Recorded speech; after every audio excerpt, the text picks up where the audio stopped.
اللقب والاسم نتاعي علي اسماعيل. علي اسماعيل من مواليد 1973، 23 نوفمبر 1973. نسكن في الجزائر العاصمة بلفور. جينا الولاية ديجي في سنة 93 أواخر 93 جينا هنا أواخر 93 20 نوفمبر 93. أنا كنت نمشي، خرجت من الدار ماشي باش نجيب هذا الآخر، كنت نمشي وهز الرشاش تاعي والآخر، يعني ماشي حتى لقيتهم بقتوني ما كنتش نستنى كامل باللي تصرالي هكذيك. بقتوني وقلبوني لتما وربطوني وجردوني من السلاح على باش دوك شحال العدد نتاعهم والاخر. لقيت روحي مكتف.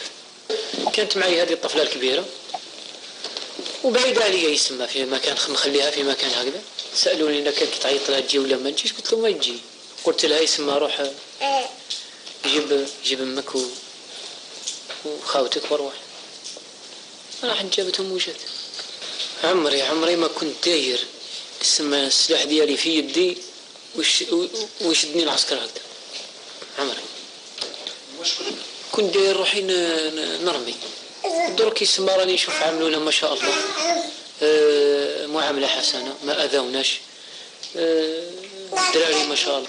ما كنتش ننتظر كامل نتلقى هذه المعاملة. أنا لا يسمى تسجنت، توقفت والآخر تأسرت، ما كنتش ننتظر يعملوني هذه المعاملة. وفي الدار ديالي مرة ما كانوش ينتظروا، كانوا ينتظروا باللي يديوني يرسلونا ولا شوفوا واش يديروا لي. وهذا اللي أنا اللي كنت دايره تاني خلاص، ماشي دايرين أي واحد داير. نعم سمعت بالقانون اللي داروا رئيس الجمهورية تاع المصالحة الوطنية. نعم سمعت به، وشفنا ناس راحوا والآخر واستفادوا من هذا الآخر. وما كناش دايرين، أنا ما كنتش داير باش أنا ما كانش عندي فكرة باش نروح. هذا اسمه هذا ولا الخلاصة نتاع نعلم باللي كاين ناس استفادوا من هذا القانون تاع المصالحة الوطنية. نعم نعم. واش نقول لخوتي يسمى اللي مازالوا في الجبال يتوبوا لربي سبحانه ويحطوا السلاح. وراني يسمى كنت غارت في الفكرة نتاعي في رجال الأمن، والسبب اللي خلاني يسمى المعاملة نتاعهم اللي عملوني بها معاملة لا بأس بها. ونطلب منكم يعني توبوا لربي سبحانه وما تفوتوش على أنفسكم الاستفادة من قانون المصالحة الوطنية اللي داروا رئيس الجمهورية. المكان اللي لازمكم تكونوا فيه خير من الجبل اللي راكم فيه هو الاندماج في المجتمع.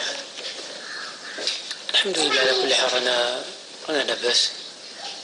الشيء اللي نطلبوه يسمى يقوموا لنا بالدراري، يسمى قرايه، يدخلوا في المجتمع، يعيشوا في المجتمع لاباس ونعيشوا لاباس. الحمد لله كي كنا هذا الفوق هنا ياخر. بارك الله فيكم.